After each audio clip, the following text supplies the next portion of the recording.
Hello, everyone. Welcome to the Veterinary Life Coach Podcast. Today, I have a fabulous guest for you. His name is Dr. Fred Moss. He's a pioneering psychiatrist, the founder of Welcome to Humanity. He's a mental health advocate and an innovative thinker with over 40 years of experience in the field. Dr. Moss has dedicated his career to transforming the conversation around mental health and well-being. He's educated at Northwestern University Medical School and board certified in psychiatry. And he's treated over 3,000 patients. No, 30,000. Oh, 30,000. Sorry. Thanks for correcting me. 3,000 like last year, 30,000. Yeah. Well, I've got 30,000 written. I just said 3,000. No problem. He empowers individuals to discover and express their true selves. He's also the author of books, Creative 8, Healing Through Creativity and Self-Expression, and Find Your True Voice.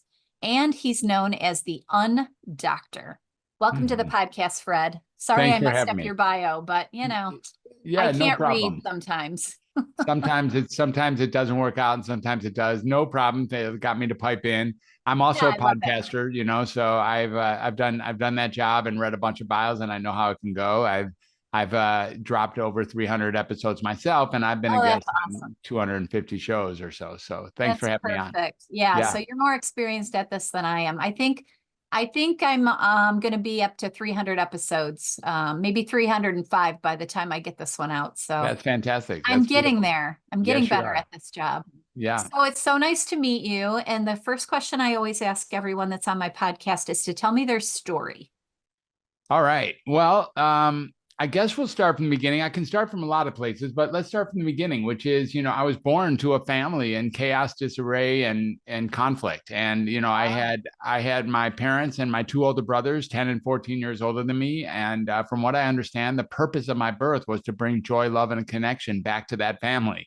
And my brothers tell me that I did a pretty good job at that, at least for a couple years. Now, after that, I just know, bets are off after about 2 years old. But for 2 years, I was a bundle of joy. I was called on to make people laugh, make people smile. I was cute and all those things. And I was very precocious. The next few years, my brothers and my parents taught me everything I needed to know, like all the way through elementary school, so that I entered elementary school knowing how to read, knowing how to write, and even knowing how to do simple math. And so that's way ahead of any of my kindergartner friends who were really just interested in like throwing blocks and picking their nose and, taking naps. And these were things that I was interested in too, by the way. I just knew how to read, write, and do math along with that. Right. And so, what I remember more than anything, vividly, is being in my playpen in the middle of the living room and watching my brothers and my parents speak to each other, and me thinking that someday maybe I would learn how to speak like that I wanted to learn how to communicate. I could tell that that's where the action was. And as life has gone on, of course, I have learned that that's the central aspect of all of humanity. But I, really could see that. And I just wanted to learn how to do that. And I figured, they told me that I was going to go to school to learn, that I figured that it would happen in school. And let me start by saying there's no elementary school teacher I've ever had who would forget having Fred as a student, because I did speak often, very often. So not only was I like ahead of the class. Did you get in trouble? I got in trouble every week, pretty much. I was in trouble. I was taken to the principal's office, and whatever their punishment was at various grades on the way up, just for talking too much. And what I learned over that time is that school isn't the place to learn how to communicate. You see, open discourse was not promoted in school, and it's still not promoted in school. Instead, we're told, sit down, be quiet, pay attention, do what the teacher says. And, the closer you mimic the teacher, the better the grade you get. And, then you graduate to the next level. And that was really disappointing to me. And I figured, I was put in the 6th grade reading group when I was in 1st grade. I thought, well, maybe the big kids have it together, but it was even worse there. And then, when I went to junior high, it was even worse than elementary school. And then I went to high school and it was way worse than junior high. Worse meaning that we were smothered from communicating in school. And, here and there, like, if you want to talk about a book we read, or, once in a while you could say something, but not what was really going on in our heads or in our mind. So, fast forward a little bit rather than going through all the antics that happened in high school, which was amazing, of course. I had a great high school career, but not inside school, most of it completely outside of school. I loved going to concerts and I skipped a lot of classes and I had smoked a lot of weed. And, is this, that was really what it was all about. Full high school experience. A full high school experience, indeed. And I just figured I still wanted to learn how to communicate. And I just figured, well, there was like peace marches and stuff going on in the universities. And so I thought, well, maybe if I go to university, I'll finally learn how to communicate. And since it was only like 40 miles away and it was really what we were bred for in the Detroit area, I went to the University of Michigan. And I went there for about a year and a half. I was as an engineering school because my math scores were so high. Not because I knew what an engineer was. I had no idea what an engineer was when I went into. It sounded good, huh? Well, it sounded like the dude on a train. That's what I really thought. I thought I was going to learn how to be like the guy with the cap, the engineer. Oh my God. From whatever, like the Tommy, train guy. And so, but it didn't really happen in Ann Arbor either. And now in Ann Arbor, it did happen, but again, not at the University of Michigan, not in those classrooms. It happened down in the Diag and down in the Arboretum and in the city. I really did learn how to communicate, but school wasn't working for me. So, I dropped out and I got on a Greyhound bus and I took it across the country all the way to Berkeley so that I could learn how, learn what my life was about. And I spent the summer in Berkeley and did learn a lot about what my life was about, but that was an unsustainable situation. And my brothers, I had a sister by now, she was 2 years younger than me, and my brothers and she's still 2 years younger than me, by the way. And my brothers and my parents told me that, I should go back to school. There's this new industry and it looks like I would be really good at it. And, maybe I would like it. So you might recognize the industry. It was called computers. And I was like, oh, yeah, that's maybe interesting. You use my math skills, use technology, be on the cutting edge. So I took a bus all the way back. I think they put me on a plane actually. And I took a plane back to Detroit and then re-enrolled at the University of Michigan.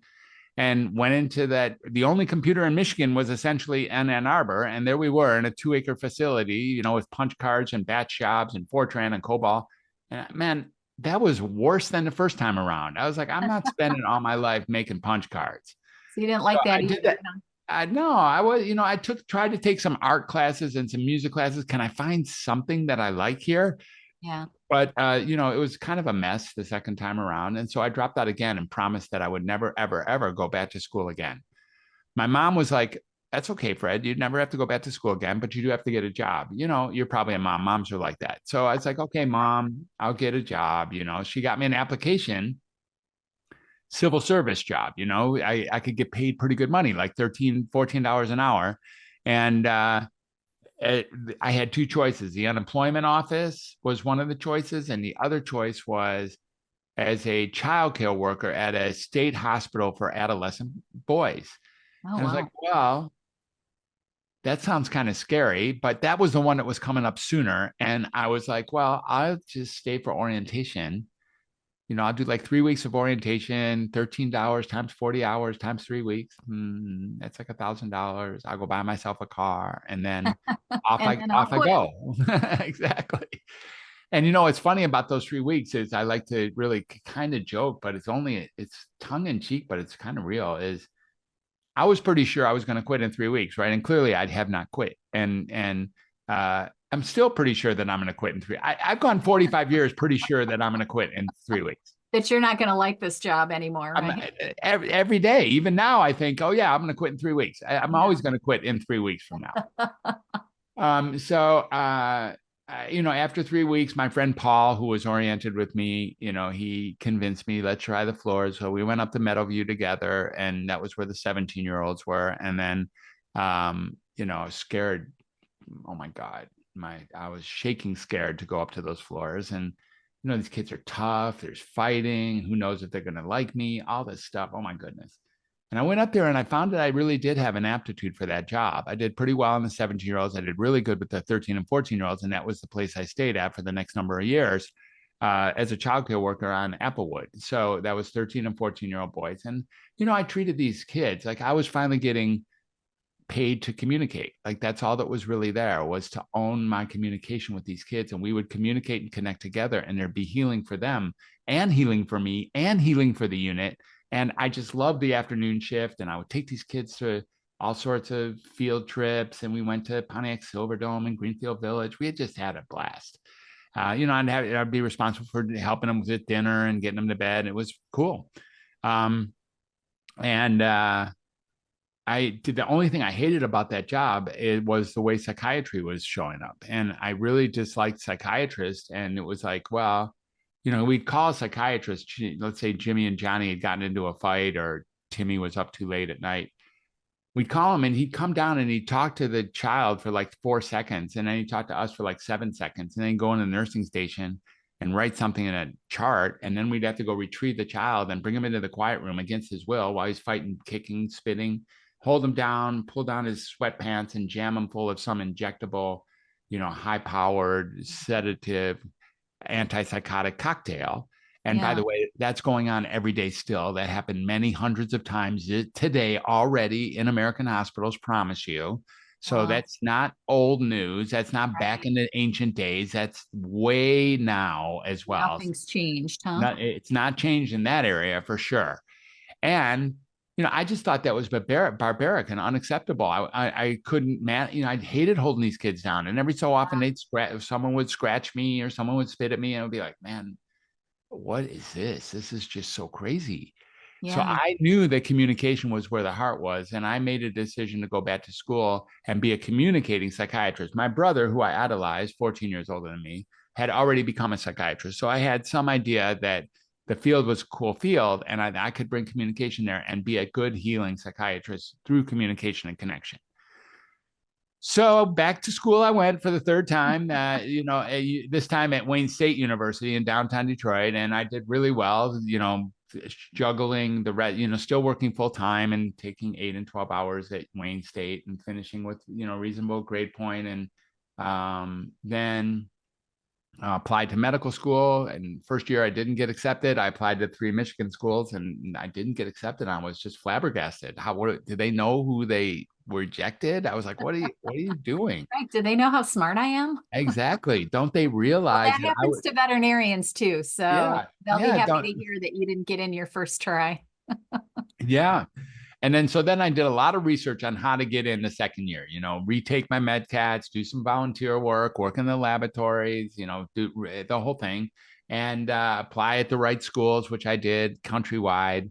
And I got accepted at a great school in Chicago, downtown at the Northwestern University. And off I went to Chicago and spent the next 5 years really enjoying Chicago. Not so much medical school again, but way enjoying Chicago. Like the city, huh? Oh my God. I had so much fun in Chicago, and we just tooled around. I ushered at a bunch of plays and, you know, made it to the South Side, North Side, West Side, took the L all over, and, you know, went to a bunch of Cubs games, had season tickets for Michael Jordan's first 4 years. And it was really, really fun.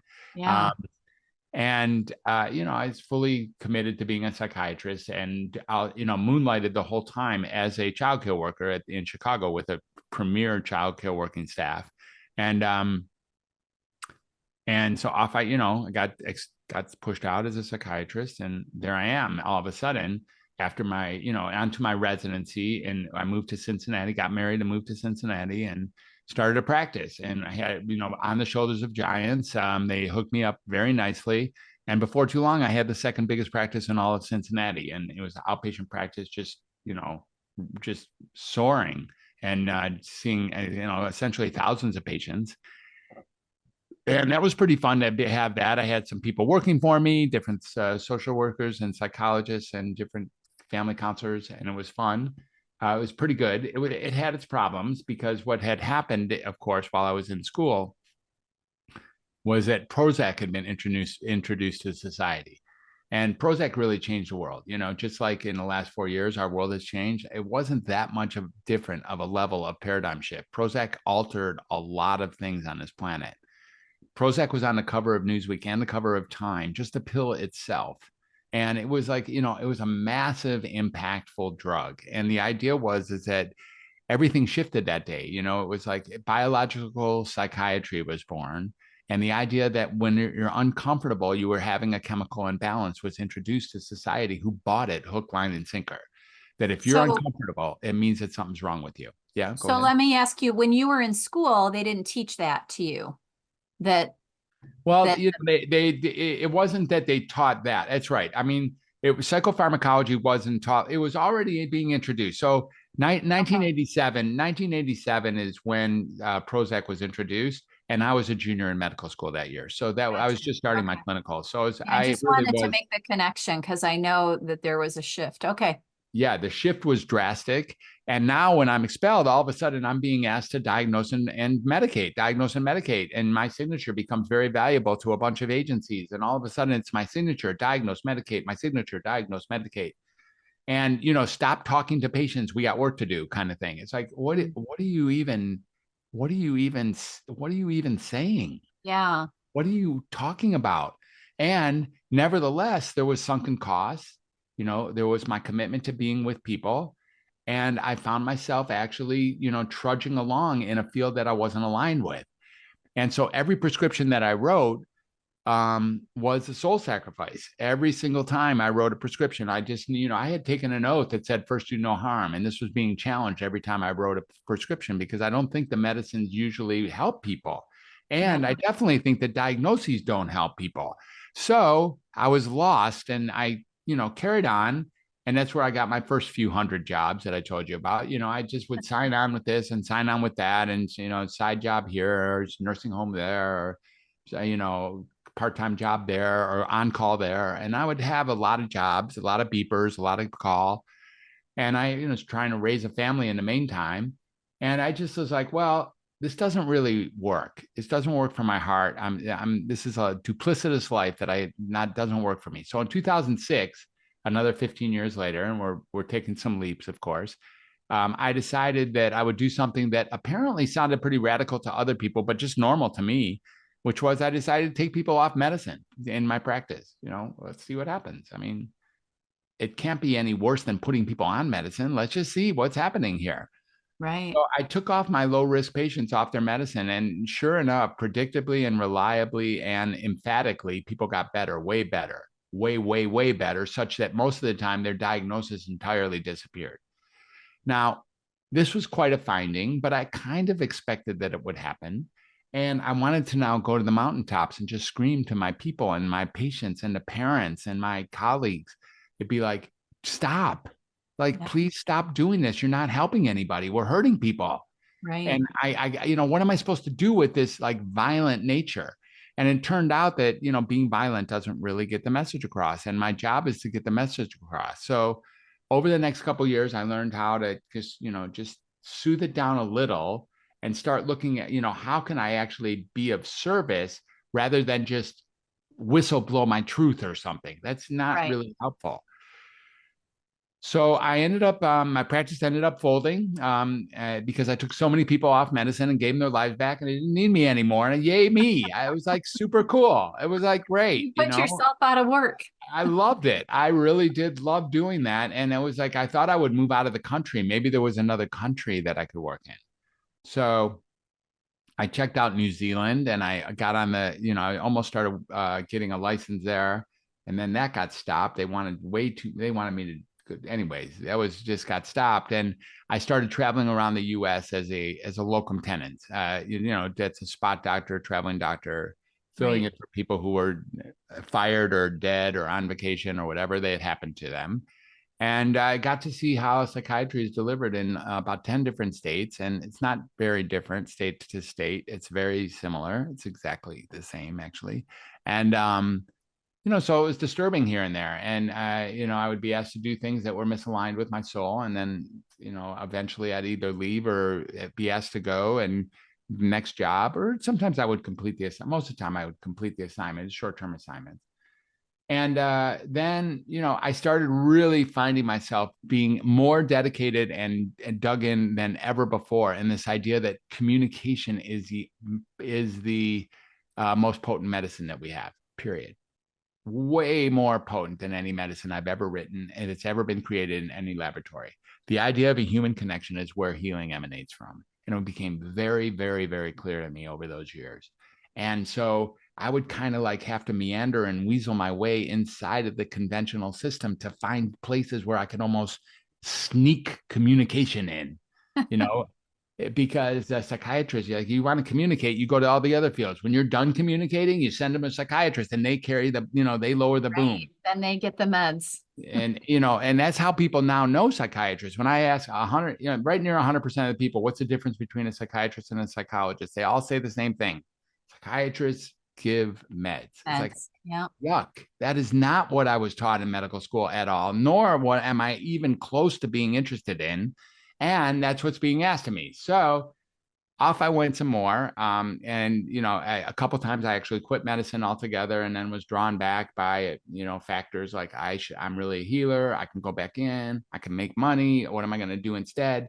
Those kind of things. So I ended up like you actually in around 2016 or so. I ended up, I could be a coach, there's this coaching job. I could be a really good coach and maybe I wouldn't even have to diagnose or medicate. I could treat people from other states. I could just declare myself as, someone who's got a long history of psychiatry, really understands it. I do.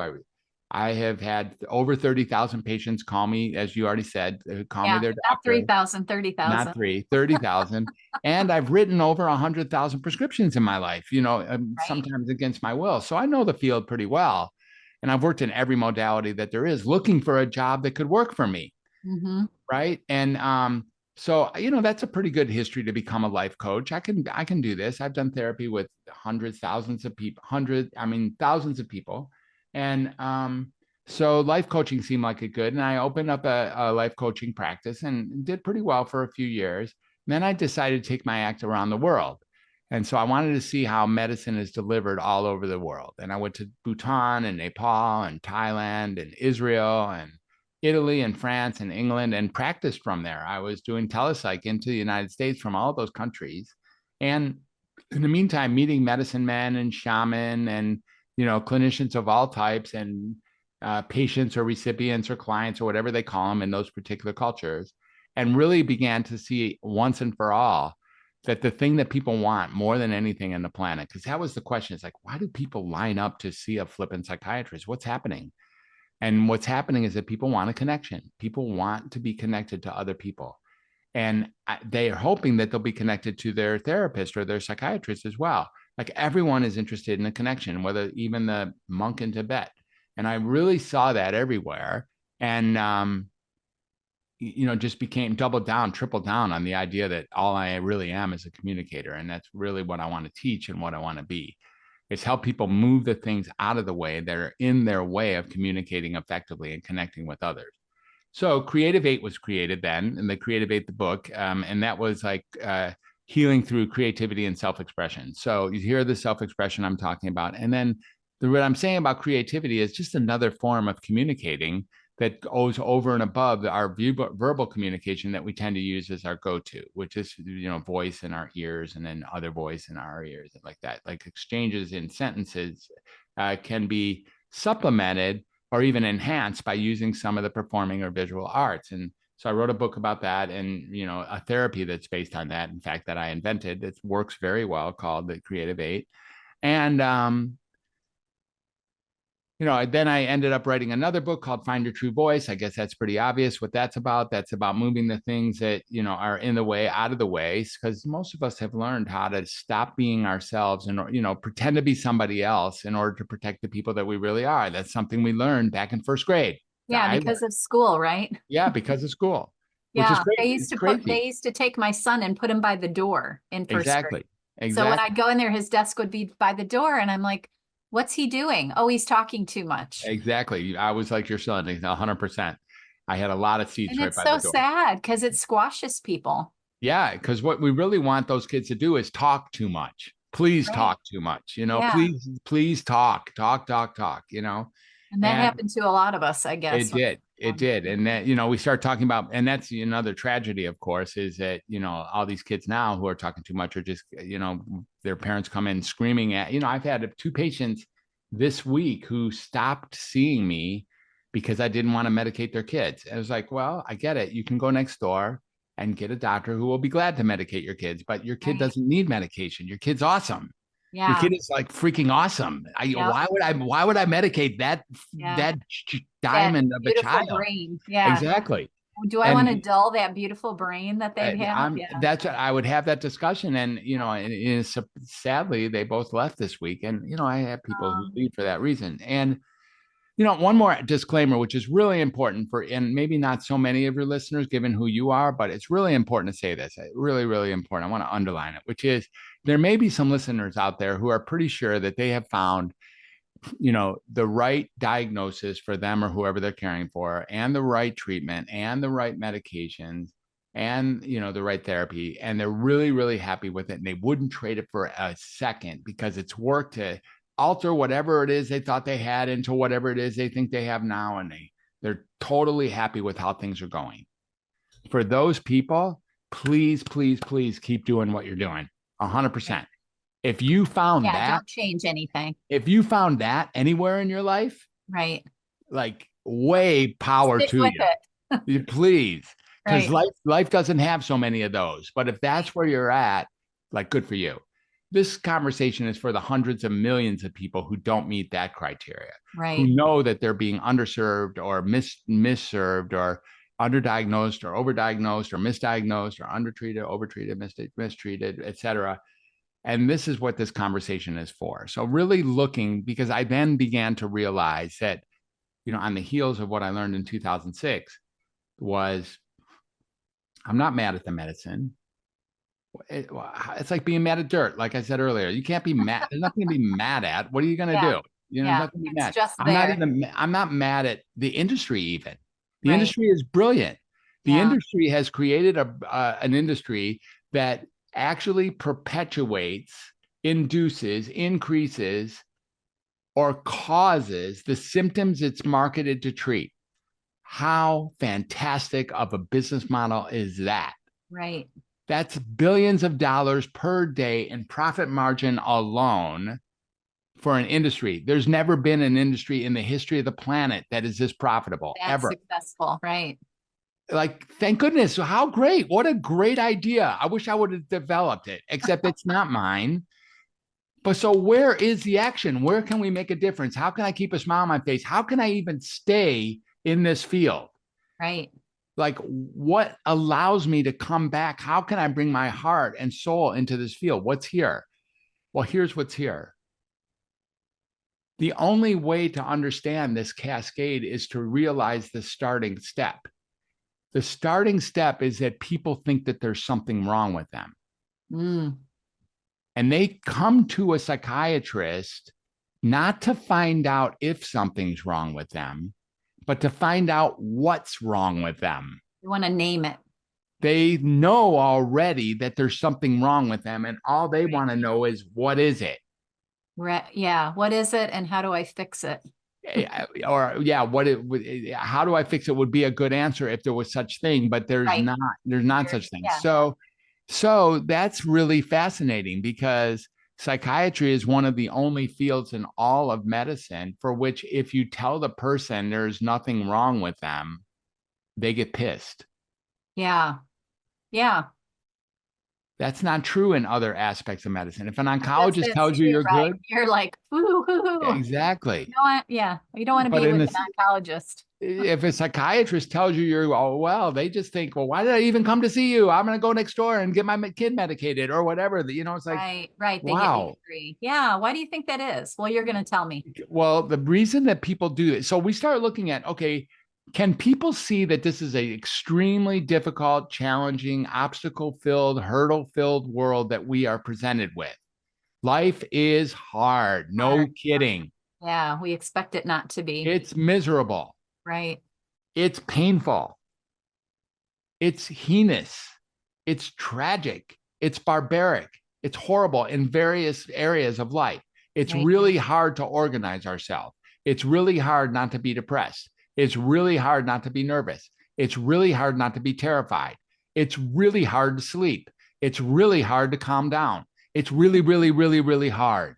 Right. Yeah. It's really hard. And we have to accept that. That's called humanity. Exactly. Yeah. That's not called psychopathology. Right. That's called humanity. Yeah. Do you think that when we're children, our parents and our teachers teach us that we're supposed to be happy all the time? Like Um, I think on some level we have this idea that everything's supposed to be always hunky dory and everything we're always supposed to be happy. I think we have built a society that doesn't look at the dark, painful sides as being just as important as the positive light side. So, Right. whether that's television or commercials or now social media or whatever, we have this notion again, and now it's been confirmed by my massive industry called psychiatry that if there's something wrong with you, if you're uncomfortable, that's on you. Right. Right. It's Yeah. And not it on shouldn't be you. that way. Yeah. Okay. Yeah. Like Yeah, that's but like we think it's not okay. exactly. And We that's where the think it's problem is. exactly. And Yeah. that's where the problem is. Now you see, if we stop the cascade at the entry door, then people don't have to think there's something wrong with them. Then they don't need to be fixed. Then they don't need to be put on medicine. Then they don't need to come to see a conventional psychiatrist ever. Right. Right. Yeah. Never. Yeah. As Which far is as I'm great. concerned, Yeah. I'm so down with that. I know. I love that. So that's really what's here. So that's how Welcome to Humanity got created. That's the name of my umbrella brand. And now you can hear how that's obvious and self-explanatory. And it Exactly. really is. It's like, oh yeah, Welcome to Humanity, which is the right answer to nearly anything going on in your world. Like if a great thing happens, welcome to humanity. If a painful thing happens, welcome to humanity. If an Yeah. intolerable thing happens, welcome to humanity. A confusing thing happens, welcome to humanity. It's all freaking humanity. My father-in-law used to say he was a general surgeon, Mhm. my father-in-law, and he was a wonderful, wonderful man, very calm and steady, just kind of Southern gentleman. And he used to always say, well, that's life. Yep. Well, that's life. Yep. Everything, whether good, bad, or indifferent. Yep. And it used to frustrate the heck out of my husband Yep. because he's like, my dad always just said that's life. And I'm It like, is. yeah, but he's right. He's right. And the Joker, the last movie of the Joker, there's that Sinatra, That's Life. I love the Joker movie. And Yeah. That's Life was a really beautiful point in that movie. Yeah. The Sinatra version of that song. So yeah. Anyways, so Welcome to Humanity gets created, and then I start being like, what is the undoctor? So the undoctor is the doctor who undiagnoses, unmedicates, and then undoctrinates people. So first I have to undiagnose, right? First I got to find Right. somebody who realizes, hey, There's nothing wrong with you. there's nothing wrong with you. Yeah. You don't have anxiety. You don't have You stress. You have don't anxiety, but you don't have imposter an anxiety. syndrome. Yeah, You everybody can, wants to label it. Yeah. you have anxiety. That's okay. You don't have an anxiety But that's your, disorder. yeah, it's not a diagnosis. It's Yeah. not a disorder. Right. It's not a disorder. It's not a disorder. I love It's, that. it's not a disorder. It's called humanity. Right. And We all have it. we all have it. Yeah. And when you think that you're different, when you know that you're different, that's also a trait of being a human. 100% of us think we're different, which makes all of us equally the same. Right. We uniquely think that we're unique, and 100% of us think we're unique. Therefore, Yes. it's just a quality of normalness to think that you're unique. Right. Okay. So we step forward and we start getting that I really don't want to diagnose. I don't want to medicate people. I'd rather not. And I move on through life and do a bunch of coaching and do a bunch of podcasting. I read a couple books myself. I'm on some stages, giving some keynotes and really speaking to this over and over again. And most recently, I started working for a company, an actual company last year that promised to allow me to actually create relationships with my clients, and that's it, that they wouldn't give me too much heat for like deferring away from diagnosing and medicating. So I work for that company now. I like to say they let me play with my elbows out, but not my wings spread. They There's a almost little restriction. almost okay. It's Yeah, you're certainly the almost best there. job I've ever had. It's almost okay. Right. Yeah. My heart breaks maybe once a day instead of like 11 times a day. Every Hour. client. Yeah. So I don't have, so it's almost manageable. I only have to medicate the people who, come in and either demand it or are already medicated and don't want to chip.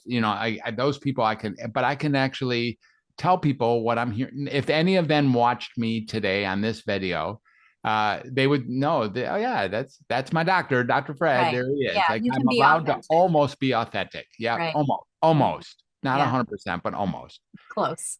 So that's what I'm doing now. And, I'm doing something called integrity-based human influence. I'm learning a lot about that. I've done a lot of growth and development in Lamarck and Tony Robbins and a lot of, reading and a lot of, I've done, Kabbalah and Dharma and, I just kind of learning what it takes. What has everyone been doing for thousands of years as humans that is still going on?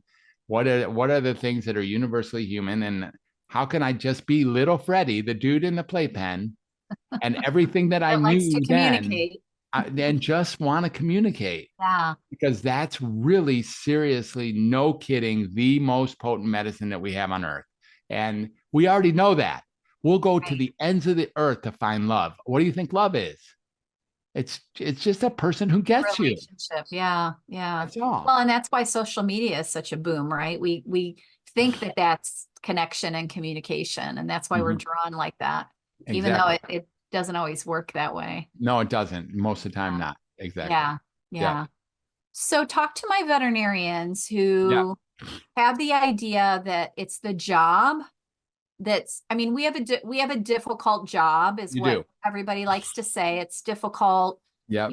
Veterinarians because you have you have I do. cats, and so we Yep. can talk about that a little bit. But tell my veterinarians, where do they start to change their thinking about the job? All Because right. you didn't like your job, you got out, then you decided it wasn't the job, so you got back in. Like how did that thought process come about? Exactly. All right. Great question. So you're right. I'm an animal lover, and I've had cats my whole life. And we have Desposito, Winston, and Valentino roaming around I this love house those here, names too. Those are and great. they homeschool us every day, and they're fantastic. And so for the veterinarians, it's a job that I think I could have done as well, and probably would have run the same thing. Here's what I have. I created something called the Moss method. So the Moss method takes into consideration what it would take to pursue equanimity.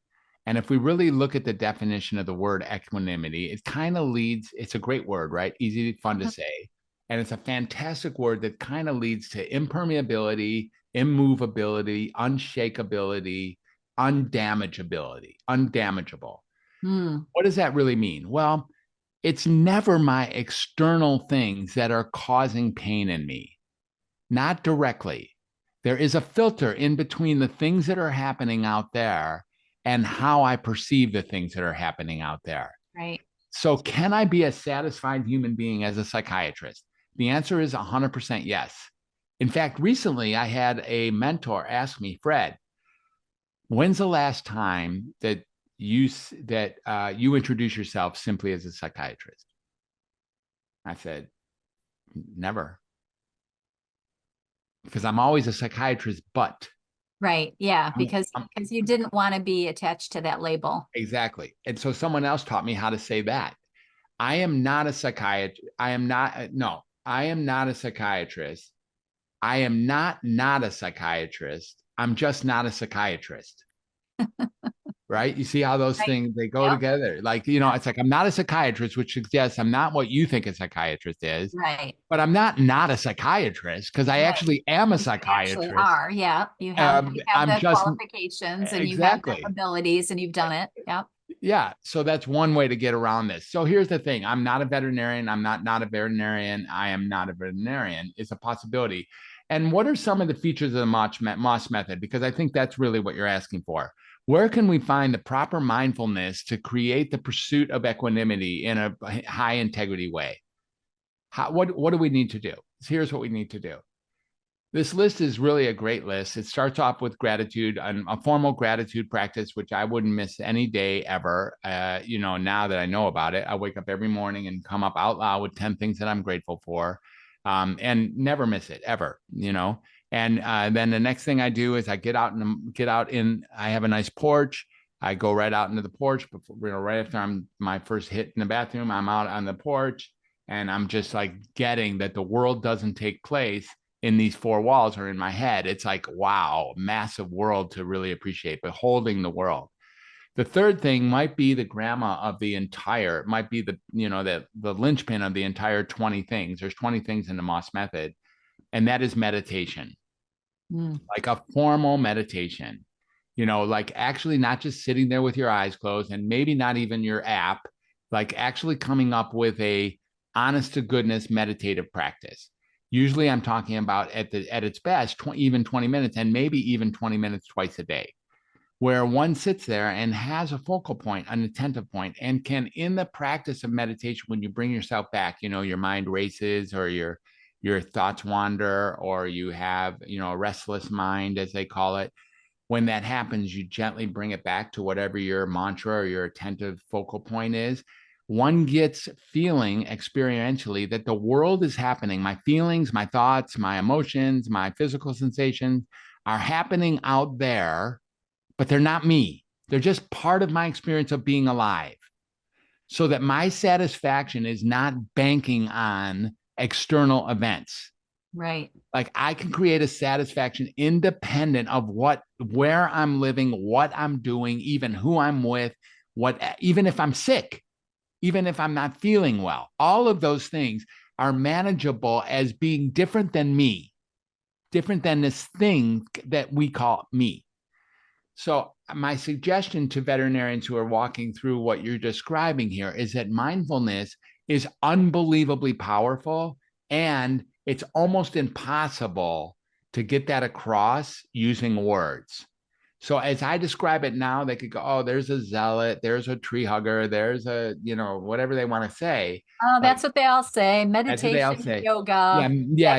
Meditation, Everything. yoga. Yeah. Exactly. Not realizing that I'm not kidding. Right. Yeah. Not realizing that you can do it and I'm not kidding. And until you have a practice in place, you really have no business showing contempt to it at all.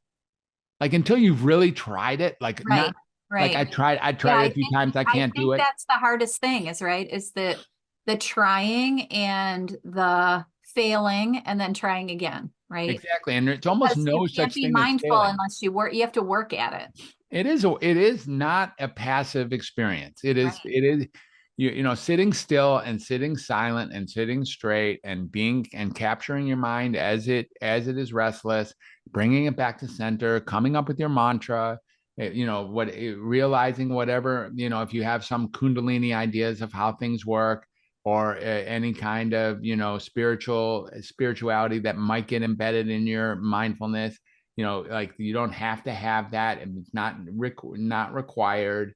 And just kind of getting the power of what sitting is can be so powerful. Meaning,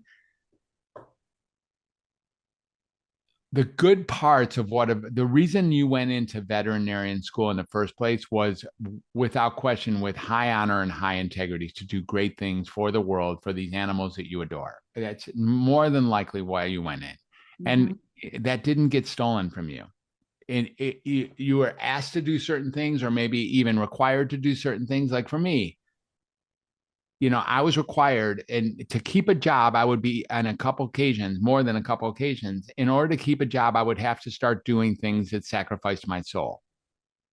At some point, you're like, no, my soul is a little bit too important for me to do this. I'm not going to do that. Yeah. I quit some jobs, like, with 1 second notice a few times. Like, I'm out now. Not 2 weeks notice. No. Mic drop. I call that a mic drop. A mic drop. I'll say that to some of the people that I coach. I'm like, well, you could just mic drop today and quit. Yeah. But you still have your life that you have to. You still have your life you have to deal with, and like if you're just doing away with one problem. Exactly, you have to master some things. This idea of self mastery or of influence mastery, process mastery is really important. And it's the same thing. If you think that it's out, if you are convinced that your job is what defines you, then you are stuck in some ways, because your job will have all sorts of asks and requirements and requests that are not aligned with your soul. And it is difficult. So, the aspects of, I can only imagine what the universal aspects of the distaste for the veterinarian medicine must be these days. I can only imagine. I think I know some of them.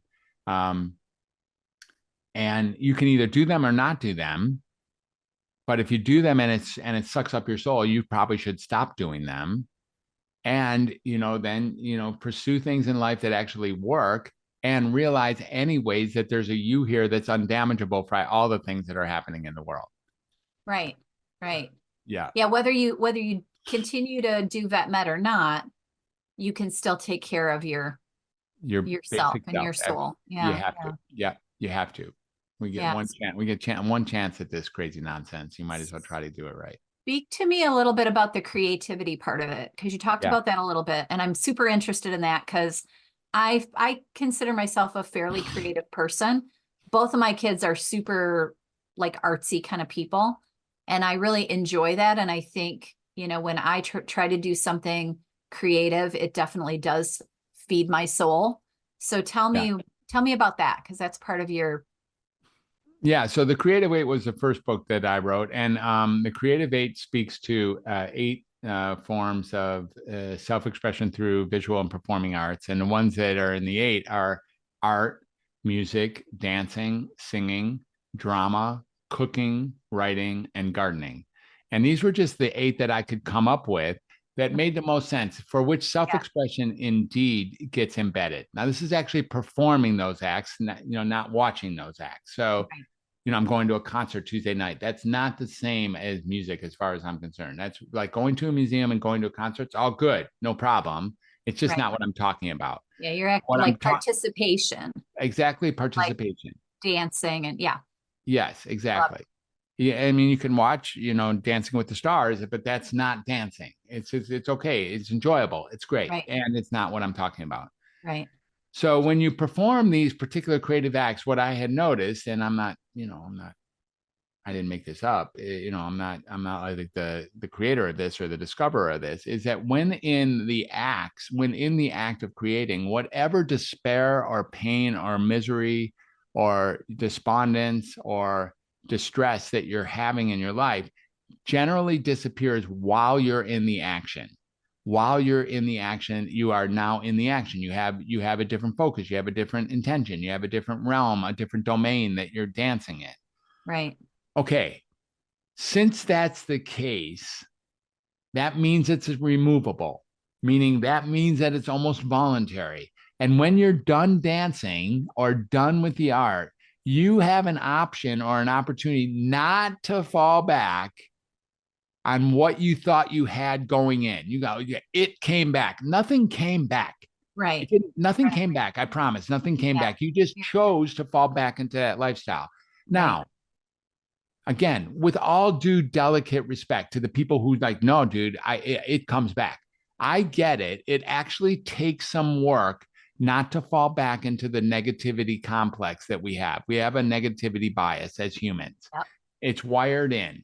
So we would rather declare ourselves very depressed than do all the work that it takes to get out. That the Moss method has 18 more things to do besides gratitude and morning sky and meditation, 17 more things, that include creativity. It's a big part of it. Nutrition, hydration, spirituality, pets.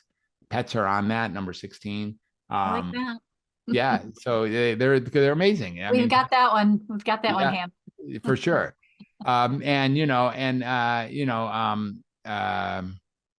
Service work is number 20, like really getting out there and, that's helping anybody do anything. Yeah. And if you do all these things, if you drink herbal tea, if you do sleep hygiene, if you pamper yourself, these are all in the 20. You get a life that works. I promise. Right. You just do. Yeah. It's a dead promise. No side effects, no costs, no insurance claims. You just get a life that works. That's all. Now, if you could say, I don't want to, I'm not that kind of person. I don't do that. I'm too tired. Okay. Maybe it's the other way around. Maybe that's because you're not doing these things. Right. Right. Yeah. Maybe the horse in the cart got flipped here. And Yeah. that you're right. If you stay in bed all day, you're going to be depressed. I promise. Or you Yes. could Oh, go the other way around. You could, that's how most people do it. I was so depressed that I stayed in bed all day. right. And then you get more depressed And of course you do. because you're sitting in bed. Yeah. Of course you do. Hmm. It's not like you can't get out of bed. Right. If your house caught on fire or if your You'd child get up. needed to go to the house, you'd be out of bed. It's the way Right. that would work. It's not like you're physiological incapable of getting out of bed. Right. So when we start looking at it starts to be like a what do you want to call it? Like a value proposition. Where is it? Like, do I want to stay miserable? Hmm. Or do I want to do something? And I think that's where it gets hard for people is they don't Yeah. want to put the work in because it Mhm. is a little bit of work to find something creative. It's a little bit of work to make a gratitude journal. It's a little bit of work to find a coach. It's a little bit of work to, It is. change the way you think. Sorry. It's Yeah. all work, right? And people Sorry. are Yeah. averse to that, but that's what you need to do. Or not. If you don't do it, then you get the consequences of And not you doing just it. get You to feel don't. miserable, right? Yeah, you Yeah. can choose to be miserable. It's Hate your completely an job. option. I love that. Yeah. It's It's so okay. true.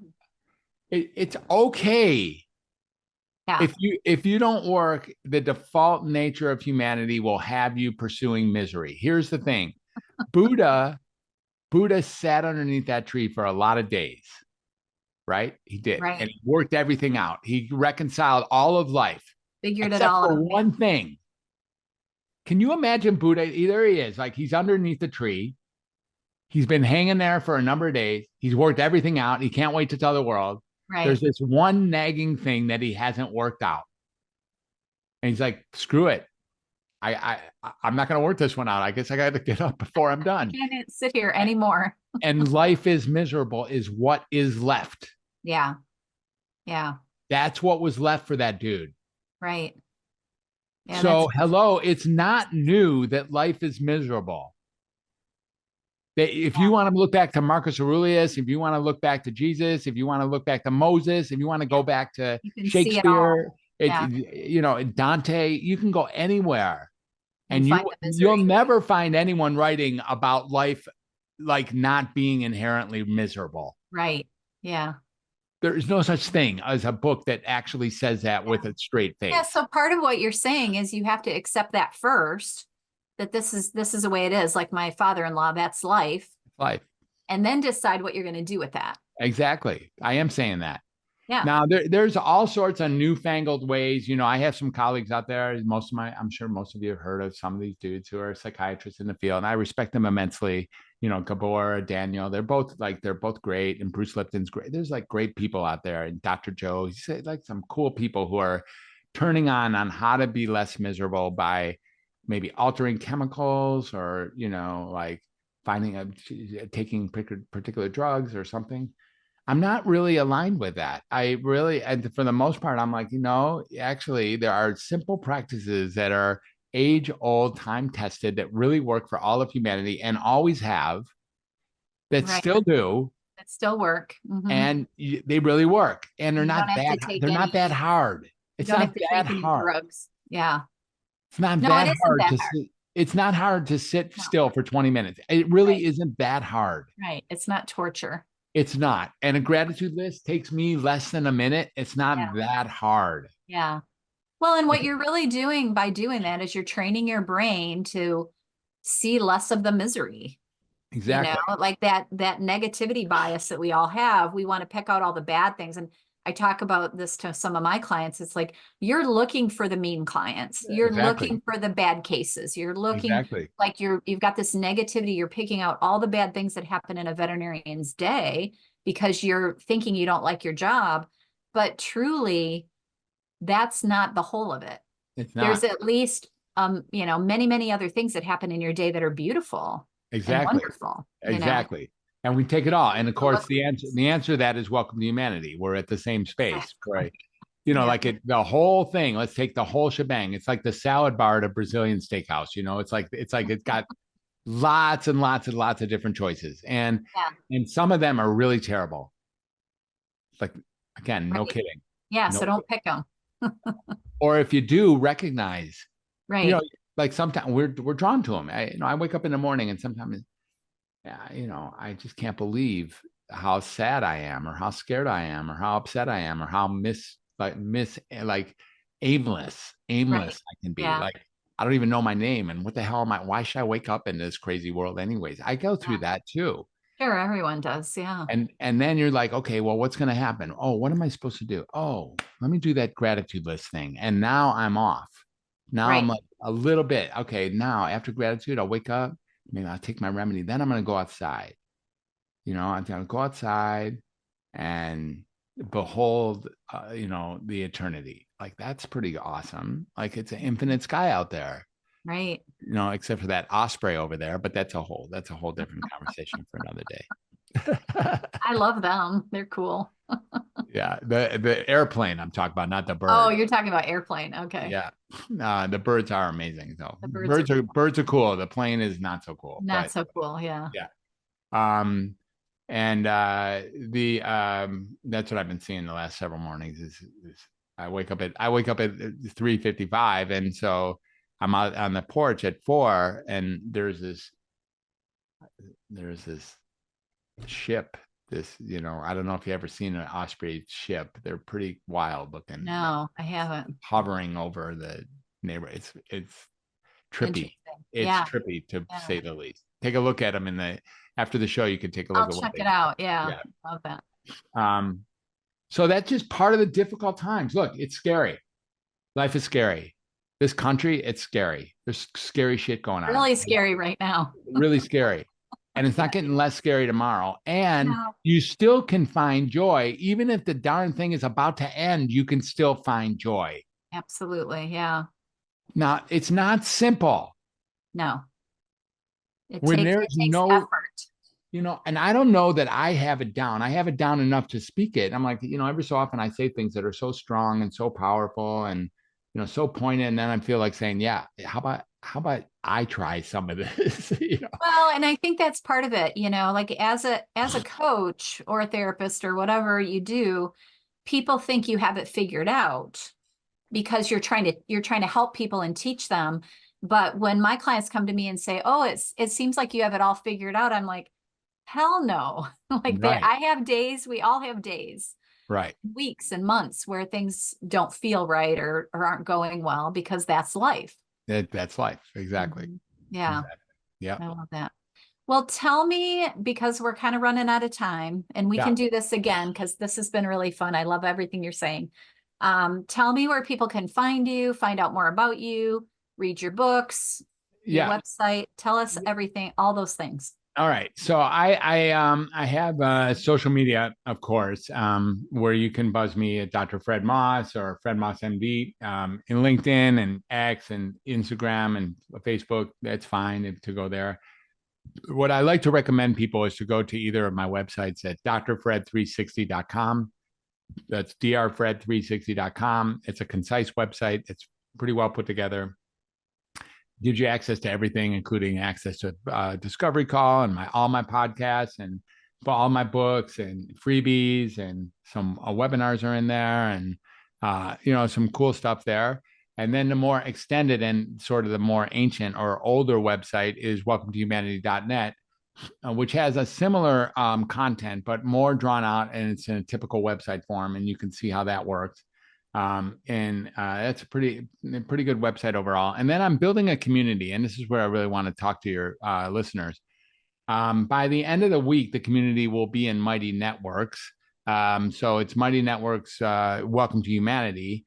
And I'm very excited about having like-minded people who are interested in learning and interested in teaching and contributing and finding their community that's looking at altering the whole narrative of what it means to be mentally healthy and mentally ill. I'm looking for a group of people who are ready to do that. And I'm going to move my school group. I have a school group right now with a couple hundred members. I'm going to move that over to Mighty Networks.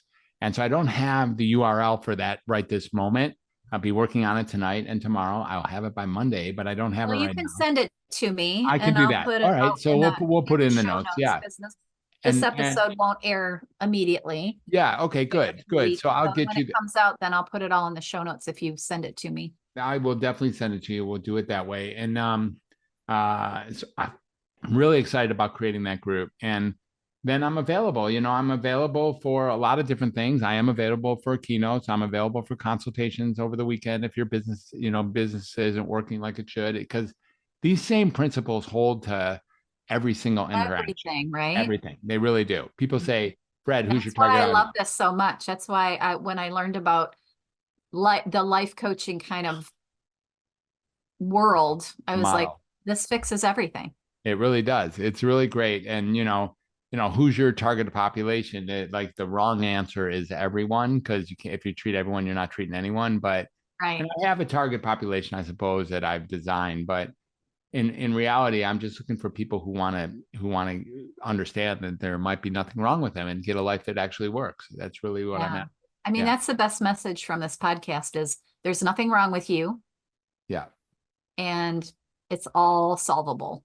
Yeah. Welcome to humanity. Exactly. Yeah. I love that. Yeah. Well, thank you so much for being here. It's been great fun meeting you and learning about you. And hopefully we'll keep in touch. If anybody has any questions for Dr. Fred, send them to me, send them to him. Maybe we'll have another podcast if we get enough questions and people want to hear from the two of us together. That would be fun. All right. Awesome. I love it. All right. Have a beautiful week, everyone. Bye. Thank you so much, Fred. Thank you. Bye, everybody.